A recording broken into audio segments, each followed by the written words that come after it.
అందరికీ నమస్కారం. శ్రీ శ్రీ శ్రీ ఆచార్య ప్రబోధానంద యోగీశ్వరుల వారికి, జగద్గురువు అయినటువంటి శ్రీకృష్ణ పరమాత్మకు నమస్కరించుకుంటూ, ద్వైత సిద్ధాంత భగవద్గీతలోని పురుషోత్తమ ప్రాప్తి యోగము అనే అధ్యాయములో 15వ శ్లోకము గురించి తెలుసుకుందాం. సర్వస్య చాహం హృది సన్నివిష్ణో మత్తః శృతి జ్ఞానమపోహనం చ వేదైశ్చ సర్వైరహమేవ వేద్యో వేదాంత కృద్వేద విదేవ చాహం. ఈ శ్లోకము ఆత్మ గురించి తెలియజేయబడినది. భావము: సర్వజీవరాశుల హృదయ స్థానములో నేనున్నాను. శృతి జ్ఞానము ఊహ దాని మరుపు నా వలననే కలుగుచున్నవి. వేదాంతములు నన్నే తెలుపుచున్నవి. వేదములు తెలిసిన వాడును నేనే. వివరము: హృది అనగా హృదయము అనగా రెండు ఒక్కటే. హృది హృదయము అనగా రెండు ఒక్కటే. హృదయము అనగా గుండె అని చాలా మంది భావములో కలదు. ఆ భావము చాలా తప్పు. హృదయము అనగా గుండె కాదని చాలా మార్లు చెప్పుకున్నాము. ఆధ్యాత్మిక విద్యలో హృదయము అనగా బ్రహ్మనాడి అని అర్థము. శరీర మధ్యలోనున్న బ్రహ్మనాడిలో ఆత్మ నివాసము చేయుచున్నది. అన్ని జీవరాశుల శరీరములోని బ్రహ్మనాడిలోనే ఆత్మ నివసిస్తున్నది. అందువలన పై శ్లోకమును సర్వస్య చాహం హృది సన్నివిష్ణో అని చెప్పబడినది. శరీరములో జీవాత్మ ఆత్మలు వేరువేరుగా ఉన్నవి. శరీరములోని జీవాత్మ ఏ పని చేయదు.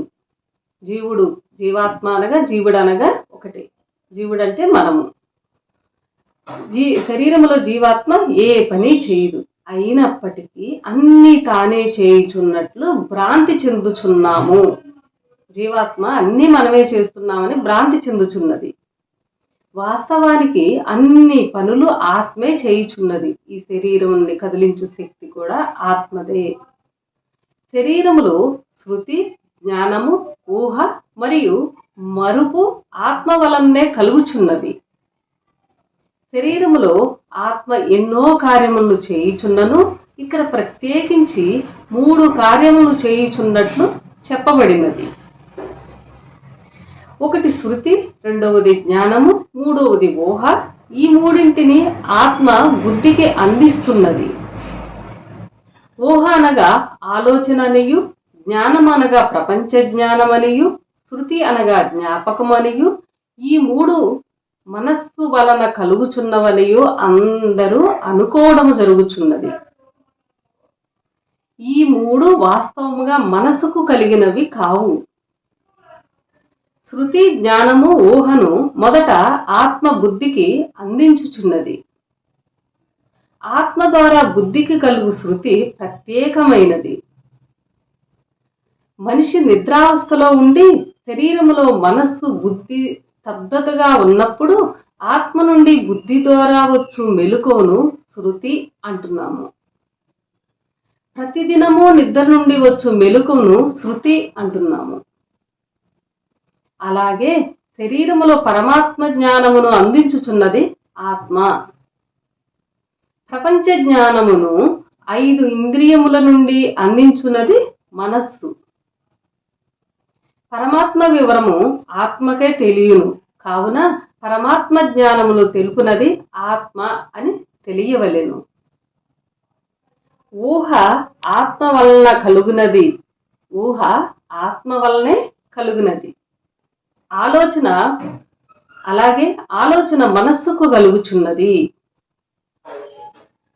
ఊహ హృదయము నుండి కొత్తగా పుట్టుచున్నది. అలా పుట్టిన ఊహ తిరిగి అణిగిపోవుచున్నది. ఎక్కడ లేని వివరము మొదట ఆత్మ నుండి పుట్టుచున్నది.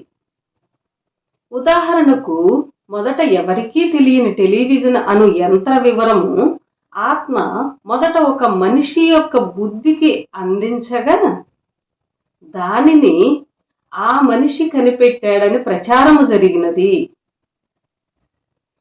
రేడియోను మార్కోని అనే వ్యక్తి కనుగొన్నాడనుచున్నాము అని చెప్పుకుంటున్నాము. వాస్తవానికి మార్కోని అను వ్యక్తి శరీరములోని ఆత్మ అతని బుద్ధికి ఊహ ద్వారా అందించిన విషయమే రేడియో. అతని ఆత్మ అందించిన విషయము అతనికి తెలియదు, అలాగే పక్క మనుషులకు తెలియదు. అందువలన నేనే రేడియోని కనుగొన్నానని అతను అనుకోగా మార్కోని కనుగొన్నాడని ప్రజలు అనుకుంటున్నారు.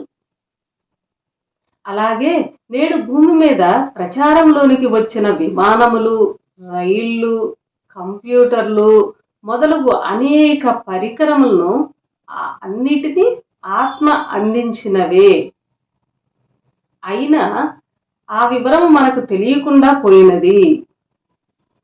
కావున పై శ్లోకములో నా వలననే ఊహ కలుగుచున్నదని చెప్పబడినది. మానవుని హృదిలో మెదిలిన ఊహ తిరిగి మరిచిపోవటము కూడా జరుగుచున్నది. కొంతమంది మాత్రము వచ్చిన ఊహను మనస్సులో లగ్నము చేయుచున్నారు. అలా మనసులో లగ్నము చేయబడిన ఊహ తిరిగి మనోజ్ఞప్తికి రాగలిగితే అప్పుడు అది ఆలోచన అవుతుంది. మనిషికి వచ్చు ఊహల అన్నీయు ఆలోచనలు కావడం లేదు. ఎందుకనగా వచ్చిన ఊహ బుద్ధిలోనే అణిగిపోవచ్చున్నది. మనస్సులో అణిగిపోతే ఎప్పుడైనా ఆలోచన రూపంలో రాగలదు. అలా కాకపోతే శాశ్వతముగా మరిచిపోవటము కూడా జరుగుచున్నది. అందువల్ల ఊహ మరుపులు కూడా నా వలననే కలుగుచున్నవని ఈ శ్లోకములో చెప్పబడినది. అందరికీ